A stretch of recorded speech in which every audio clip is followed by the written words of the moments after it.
Hello students, welcome back. हमने अपनी पिछली वीडियो में पढ़ा था गौरी के बारे में, जहाँ पर हमने पढ़ा था कि सीताराम जी जो हैं वह गौरी के घर आते हैं और कहते हैं कि मैं तो विवाह के लिए तैयार नहीं था, परंतु मैं अपने बच्चों के लिए ही विवाह जो है वह कर रहा हूँ, और कहकर वे हंस पड़ते हैं। उसके बाद क्या है, राधा कृष्ण जी ने मन ही मन सोचा तो मेरी लड़की इनके बच्चों की दाई बनकर जाएगी। दाई मतलब आया बनकर जाएगी।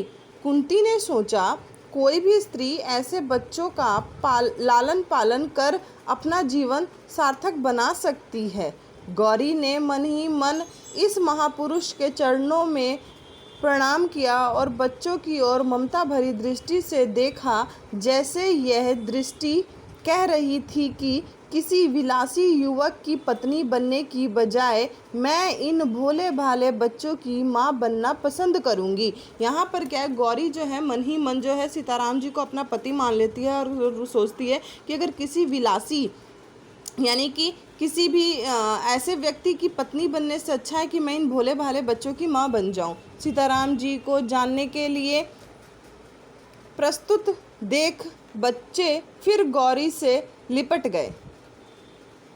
यदि राधा कृष्ण जी झूठ ही सही एक बार फिर कहते कि बच्चों को छोड़ जाओ, तो सीताराम जी बच्चों को छोड़कर निश्चिंत होकर चले जाते। परंतु इस ओर से जब ऐसी कोई बात न हुई तो बच्चों को सिनेमा, सर्कस और मिठाई का प्रलोभन देकर बड़ी कठिनाई से गौरी से अलग करके वह ले जा सके। जाते समय सीताराम जी को पक्का विश्वास था कि विवाह होगा, केवल तारीख निश्चित करने भर की देर है।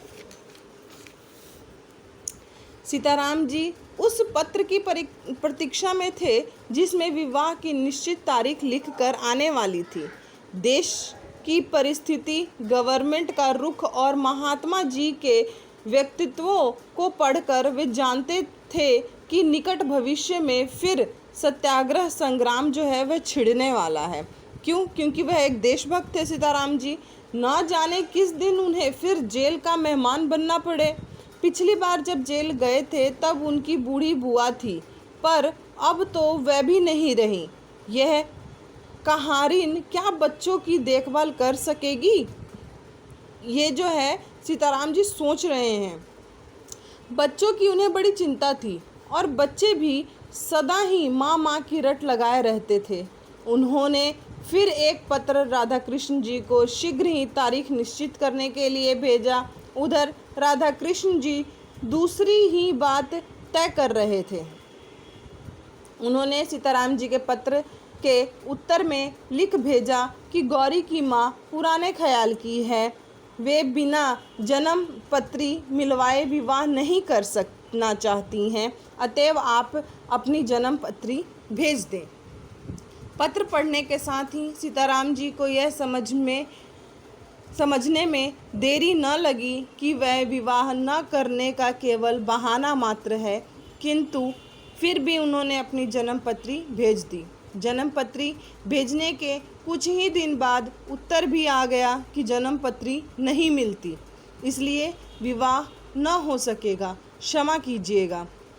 राधा कृष्ण जी को गौरी के लिए दूसरा वर मिल गया था, जो उनकी समझ में गौरी के बहुत योग्य था।